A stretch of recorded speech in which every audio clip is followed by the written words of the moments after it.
3 जुलाई Saint Thomas के नाम से जाने जाते हैं। थॉमस को भारत जाने के लिए नियुक्त किया गया था, लेकिन उसने अनिच्छा से विरोध किया।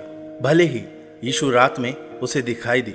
कुछ ही समय बाद अब्बन नाम का एक व्यापारी राजा गोंडोफोरस के लिए काम करने के लिए बढ़ई की तलाश में भारत से आया। यीशु मसीह थॉमस को एक दास के रूप में उसके साथ जाने को कहता है और इस बार थॉमस उत्साह से सहमत हो जाता है। थॉमस उस व्यापारी के साथ भारत की ओर रवाना होते हैं। उसे गोंडोफोरस के सामने लाया गया, जिसने उससे उसका शिल्प पूछा। थॉमस ने कहा कि वह एक बढ़ई और एक निर्माता है जो राजाओं के लिए महलों सहित कई चीजें बनाने में सक्षम था। इसलिए गोंडोफोरस ने उसे एक महल बनाने के लिए कहा।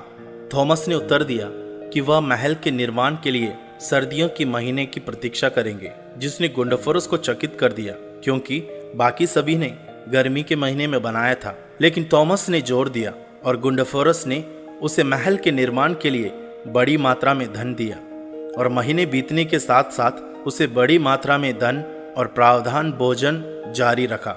लेकिन थॉमस ने गोंडोफोरस के प्राप्त सभी धन और प्रावधानों को ले लिया और उसे गरीबों में बांटना शुरू कर दिया। थोड़ी देर बाद राजा गोंडोफोरस ने थॉमस के पास एक दूत भेजा और उससे पूछा कि महल के काम कैसा चल रहा है। छत को छोड़कर सब कुछ बनाया गया है, थॉमस ने उत्तर दिया। इसलिए गोंडोफोरस ने उसे महल की छत के लिए सोना और चांदी भेजा और थोमा ने परमेश्वर को धन्यवाद करते हुए गरीबों को सब कुछ दे दिया।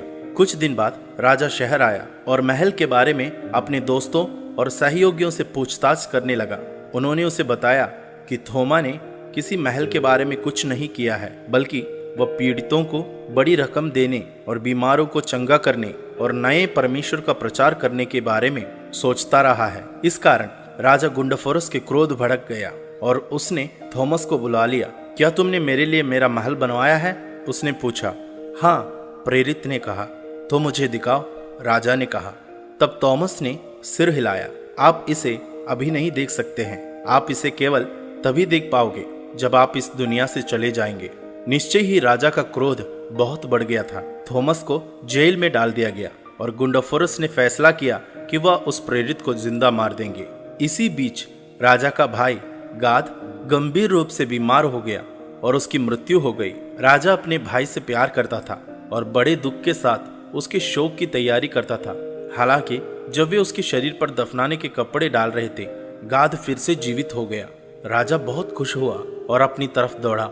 तब गाद ने गोंडोफोरस से कहा, भाई, मैं तुम्हारे उदार हृदय को जानता हूँ और तुम कैसे अपना आधा राज्य किसी को भी दे दोगे जो मेरी खातिर मांगे।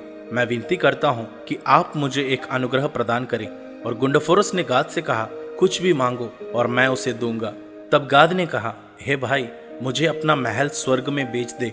राजा इस बात से बहुत हैरान हुआ और उसने पूछा, स्वर्ग में मेरा महल कैसे हो सकता है? तब गाद ने उससे कहा कि जब वह मरा तो उसके प्राण स्वर्गदूतों द्वारा स्वर्ग पर उठा लिए गए, जहां उन्होंने उसको बहुत से भवन दिखाए।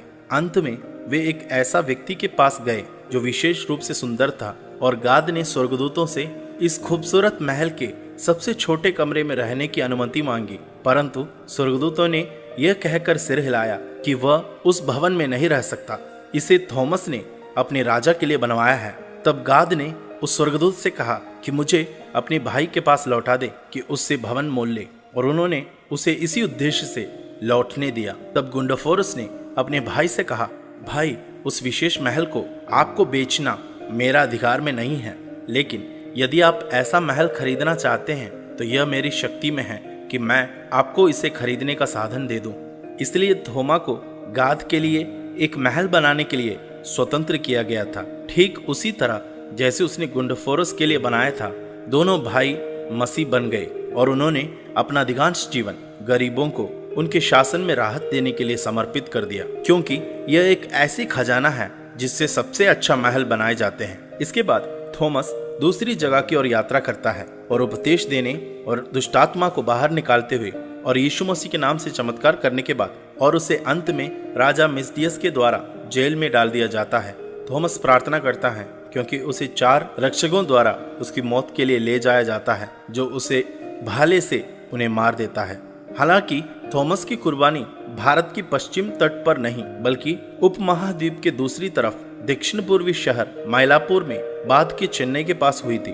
वहां थॉमस काली देवी के हिंदू पुजारियों के साथ वाद विवाद में आ जाता है, जिन्होंने उन्हें अपनी देवता का अपमान करने के लिए और अपने अनुयायियों को परिवर्तन करने के लिए मार डाला। फिर उनकी हड्डियों को मायलापुर शहर में लाया गया और एक चर्च के अंदर दफनाया गया, जिसे उन्होंने पहले ही वहां बनाया था, जहां 16वीं शताब्दी में पुर्तगाली खोजकर्ताओं ने सेंट थॉमस बेसिलिका का निर्माण किया था, जिसे 1893 में अंग्रेजों ने फिर से बनाया था।